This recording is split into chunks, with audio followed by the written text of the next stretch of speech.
my right shoulder would be known as the Third World. We actually came here in early 1977. At the time, I was 16 years old. And because my brother had a relationship with the people that actually run the place and his girlfriend, they got me in that young. And by letting me in, it actually had me expand my mind to the disco world. The place was the place. It was my first club. And to actually experience the club scene and seeing how this DJ was blending music was probably by far the biggest ever influence in my life. As we came out to have a drink or have a cigarette or whichever it was, the market was closed, but you could hear the music pumping outside. God, I can't spend any more time outside. I need to go back in because I need to study this guy some more. So that in itself was my fascination with the DJ.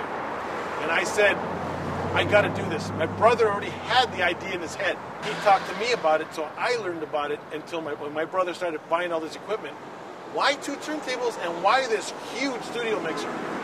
Because that's the only thing that was available then. And he brought it to our house and plugged it in. I started to watch him and I said, okay, now I'm grabbing I'm grasping it now, where I'm starting to see how this is done.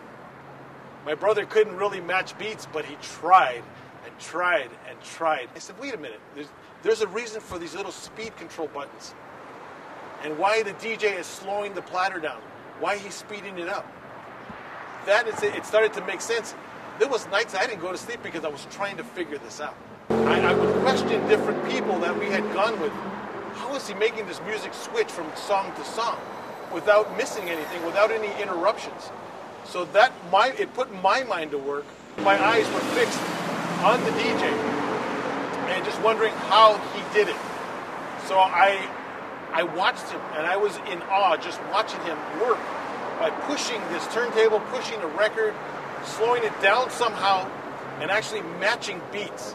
Everybody knows in the disco time, all of that was all analog. What I mean by that, they were man beats. That means there was a person on drums actually hitting a bass drum, hitting a snare, hitting a tom-tom, hitting cymbals. So in that sense, you really couldn't match disco beats at the time as easy it is today. The Third World was actually sold off. The property was sold. A guy by the name of Leo Gonzalez, his parents actually bought the property. They wanted to keep it as a club because it was set up for a club. He took the risk and actually purchased it, brought in another sound system in there, which is state-of-the-art then, and it was much better than the Third World's, added lights. So it actually made that disco experience even more so. The Copa was then opened. It drew in just loads of people. And then the Copacabana actually lost its liquor license because they had found out that they were selling to minors. They stood open as an 18 and over club with no alcohol, and a lot of the sales, a lot of the patrons that were actually coming dropped off. My greatest influence, not alone with the DJ, but with the club itself, this actually had me go to other clubs such as Circus. I also made a pact to myself that during DJ work, if I ever worked at Circus ever, and I would hang up my headphones. That's my story, that's what I'm sticking to.